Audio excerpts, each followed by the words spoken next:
App crashing when calling the Atl71.dll. I'm Sophie Chen, a senior Windows developer, and I'm providing the guided solution to fix this logic error now. Get the professional Atl71 fix you need by accessing the utility linked in the description.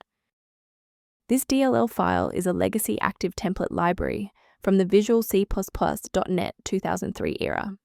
It provides backward compatibility for older software that relies on the Atl 7.1 framework for object linking and system-level communication on Windows. With that background out of the way, here is how we actually restore the missing component. The best approach here is a reinstall of Microsoft Visual C++. Grab the x86 and x64 Visual C++ redistributable installers from Microsoft and run them to restore the file. If the installer was unable to bridge the gap, we will move to phase 2 of our diagnostic to refresh the system's memory.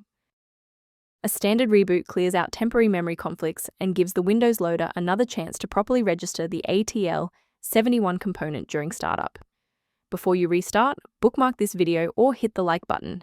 It makes it much easier to find this tutorial in your history so you can pick up exactly where we left off.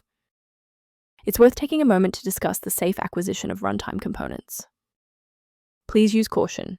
Replacing the Atl71.dll manually often requires elevated permissions that, if mishandled, can leave your system architecture vulnerable to external exploits.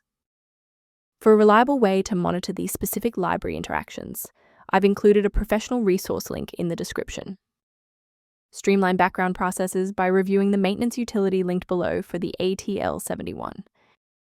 I'm Sophie Chen. If this guide resolved the DLL error preventing the Atl71 from launching, please subscribe for more verified engineering fixes.